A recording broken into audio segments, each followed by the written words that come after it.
Emilia, the morgue on the outskirts. Emilia, a successful lawyer, took on a new case, overseeing the closure of an old municipal morgue on the outskirts of the city. On paper, it was routine work. Formalize the documents, prepare the inventory, transfer the property. Yet from the very first visit, something felt wrong. The morgue building stood like a wound on the edge of town.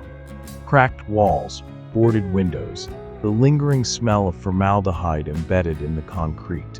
The silence was oppressive, heavy, as if the building itself still held its dead. From the first seconds, the atmosphere unsettles, a place where time never moved on.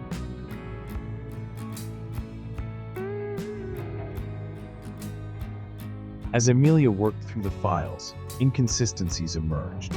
Dozens of bodies were listed in the morgue's records, yet none appeared in the city archives.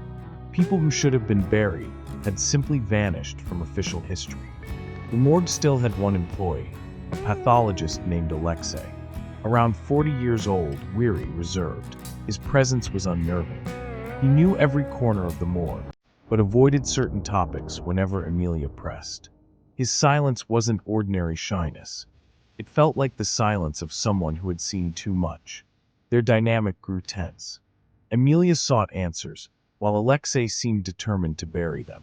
He wasn't hostile, but something about his composure, the way he carried himself among the dead, made her uneasy.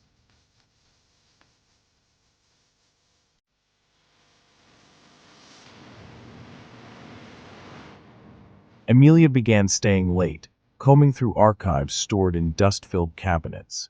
The deeper she searched, the stranger the findings. Old reports, some dated back to the 1990s, described unsanctioned experiments on cadavers. The phrasing was clinical, but the implications horrifying. The documents suggested that death was not treated as an end, but as a phase of activity. Bodies responding for hours, sometimes longer, after legal time of death. That night, Emilia dreamed of the morgue's corridors. Long, narrow halls where lights flickered endlessly, and the sound of footsteps echoed behind her though no one followed. In the morning, her body felt frozen, as if the dream had clung to her. Finally, Alexei admitted fragments of what he knew. He had worked in the morgue for years, and sometimes, during preparations, he had seen bodies twitch long after they should have been motionless. Eyes opening for a second, lips trembling as if to form words. He told it flatly, without emotion, as though it was simply another duty. But Emilia understood. He was afraid, too. One evening, Emilia wandered into the morgue's basement. In the corner stood an old, disconnected refrigeration unit. Its metal drawers were rusted, their paint peeled away. One drawer, however, was not shut completely. Inside lay a body, impossibly preserved. Decades old, yet its skin intact, almost alive. Across its chest were etched strange markings. The same symbols Emilia had seen on the papers from the abandoned factory case. Then the lights flickered and went dark. The air turned icy, heavy.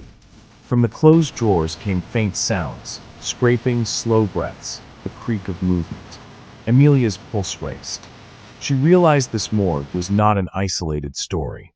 It was part of something larger, deeper, spreading through places no one dared to look. Alexei appeared in the doorway, but his presence brought no relief. His expression was unreadable, his movements too slow, too deliberate. For a moment, Emilia wondered if he had been waiting all along for this discovery.